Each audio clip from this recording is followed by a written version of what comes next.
Assalamualaikum warahmatullahi wabarakatuh, Sobat Rini Channel Education. Semoga semakin hari semakin bersemangat untuk beredukasi. Video kali ini kita akan bahas 5 aspek perubahan SMK pada kurikulum 2022 dan simak ya implementasinya di akhir video. Makanya pastikan ikuti videonya sampai selesai, jangan di skip untuk informasi utuhnya. Sekolah Menengah Kejuruan atau SMK mengalami perubahan pada kurikulum 2022 mendatang. Hal ini demi mendukung keterserapan lulusan pendidikan vokasi. Direktorat Jenderal Pendidikan Vokasi atau Ditjen Vokasi Kementerian Pendidikan dan Kebudayaan Kemendikbud telah melakukan penyesuaian kurikulum SMK dalam rangka mendukung program Link and Match. Nah, di dalam laman resmi ya yang telah disosialisasikan oleh Kemendikbud ya, perubahan di kurikulum 2022 pada SMK ini bisa kita jelaskan di sini. Itu dunia kerja dapat terlibat dalam pengembangan pembelajaran. Struktur lebih sederhana dengan 2 kelompok mata pelajaran yaitu umum dan kejuruan. Presentasi kelompok kejuruan meningkat dari 60% ke 70%. Penerapan pembelajaran berbasis proyek dengan mengintegrasikan mata pelajaran terkait.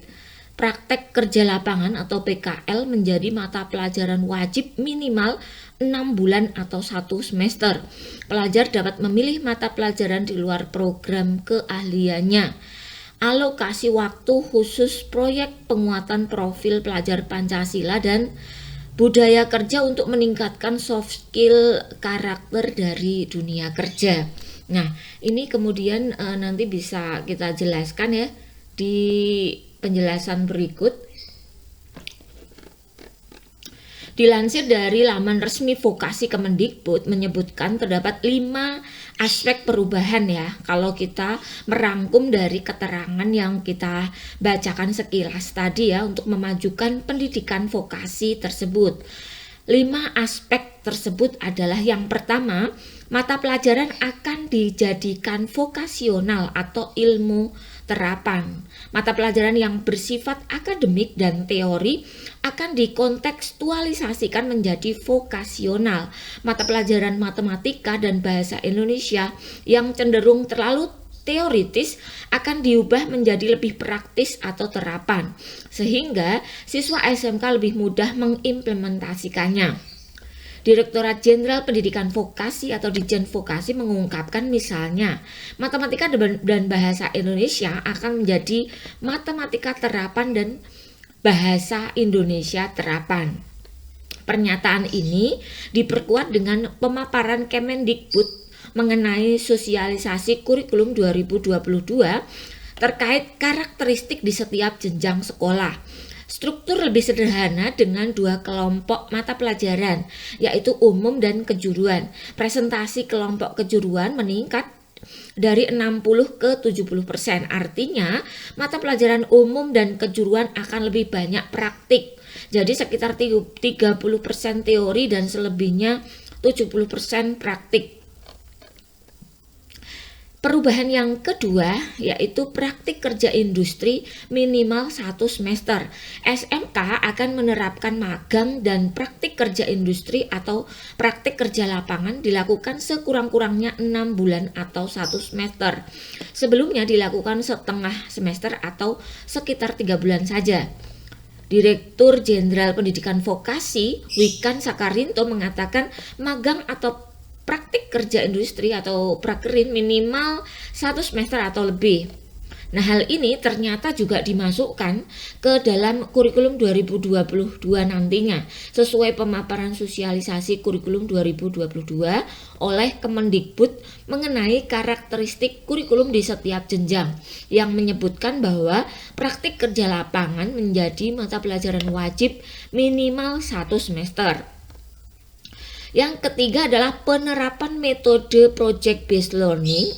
Berikutnya, Direktur Jenderal Pendidikan Vokasi mengungkapkan juga terdapat mata pelajaran project based learning dan ide kreatif kewirausahaan selama 3 semester. Mata pelajaran akan lebih banyak menggunakan metode project based learning.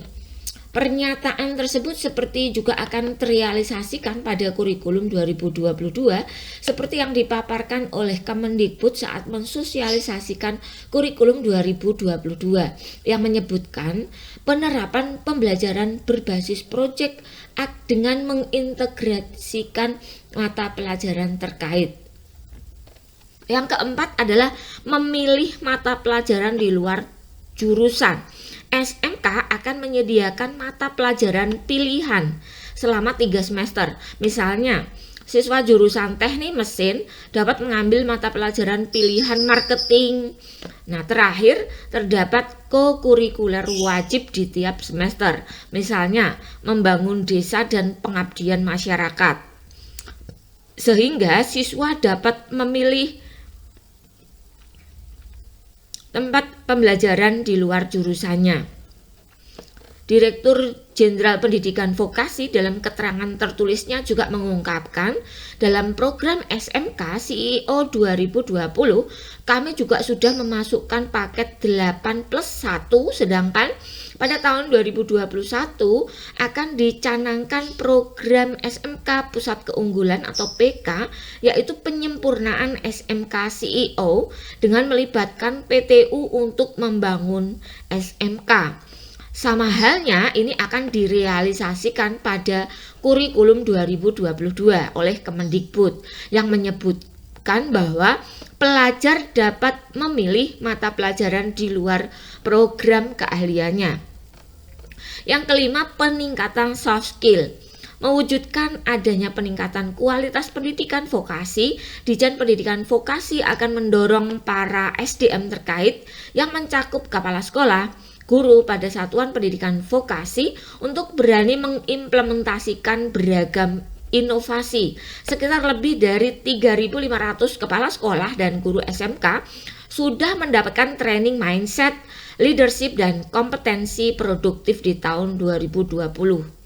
Pihak Dijen Pendidikan Vokasi akan memberikan dukungannya baik bantuan dana maupun kebijakan agar dapat menghasilkan SDM yang kompeten, unggul, dan match dengan segi hard skill, soft skill maupun karakter. Hal tersebut juga dipertegas oleh Kemendikbud saat pemaparan sosialisasi kurikulum 2020.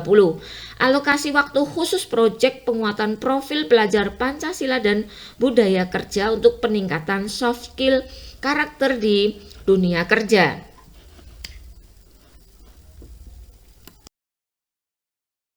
Yang menggembirakan, upaya menikahkan SMK dengan dunia industri itu sudah mendapatkan dukungan dari berbagai pihak ya, tidak hanya dari satuan pendidikan yang merupakan penyelenggara dari pendidikan, namun juga berasal dari dunia usaha dan dunia industri yang semakin banyak justru menawarkan atau berupaya mensukseskan upaya pernikahan ya antara SMK dengan dunia usaha.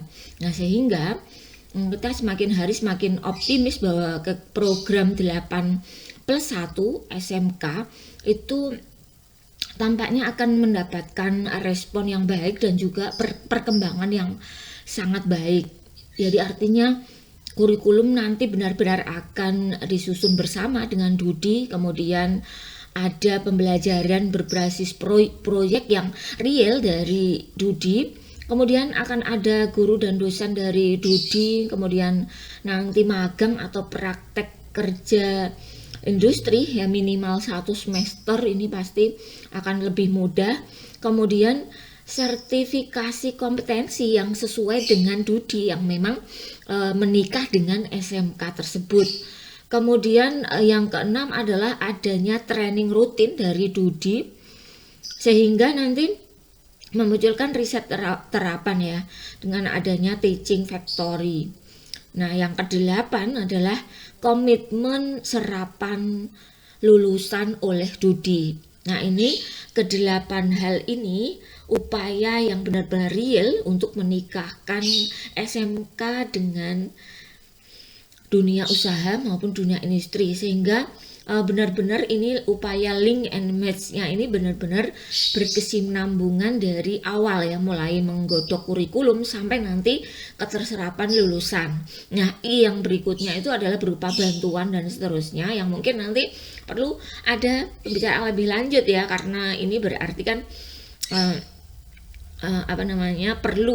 perlu koordinasi kerjasama yang lebih intensif, sehingga 8 plus 1 I-nya ini yang benar-benar nanti bisa dijalankan. Nah, terus kemudian juga yang menggembirakan ini sebagai bukti ya, nanti saya searchingkan berapa banyak yang sudah ikut program pintar bersama Daihatsu ini, ada berapa banyak ya.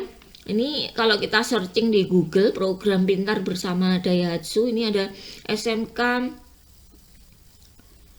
Ma'arif Kudus, SMKN 12 Malang, kemudian SMK Muhammad Bligo, SMKN 1 Wonosari, SMK PT 1 Purbalingga, SMK 5 Semarang, dan seterusnya ya. Nanti bisa di searching lebih banyak lagi. Ini baru 1. Ini ada SMK Budut dan seterusnya, Bulukerto dan seterusnya ya. Ini masih banyak lagi. Nah, ini membuka harapan baru bagi kita semua Bapak dan Ibu untuk mengentaskan ya sejumlah keprihatinan bersama. Jangan sampai SMK ini dituding menjadi sekolah yang memproduksi banyak pengangguran. Nah, diharapkan dengan adanya perkawinan ini benar link and match yang betul-betul dari 8 plus 1 ini berupaya menjawab semua tantangan itu dengan hasil nyata ya. Ada real bahwa lulusan SMK pun layak untuk diterima bekerja secara profesional di Dudi ya, sesuai dengan standar yang dipersyaratkan oleh Dudi. Kebutuhan akan pentingnya literasi mandiri itu menjadi kebutuhan kita ke depan untuk semakin profesional di dalam menjalankan kewajiban kita masing-masing ya, baik dari guru, dari siswa, dari orang tua, masyarakat pada umumnya dituntut untuk menjadi profil pembelajar sepanjang hayat. Karena pada hakikatnya selama kita hidup maka kita perlu terus untuk belajar. Setiap peristiwa, setiap kejadian itu adalah proses pembelajaran. Nah, simak terus video-video dari Rini Channel Education. Jangan lupa dukung Rini Channel Education dengan cara mensubscribe bagi yang belum subscribe ya, agar Rini Channel Education semakin hari semakin bersemangat untuk memunculkan video-video baru yang tentunya menarik untuk kita simak bersama ya. Juga nilai edukasinya semakin kita rasakan ya. Semangat berbagi, semangat belajar, semangat berbagi. Demikian ya, terima kasih untuk selalu setia menonton Rini Channel Education ya. Assalamualaikum warahmatullahi wabarakatuh.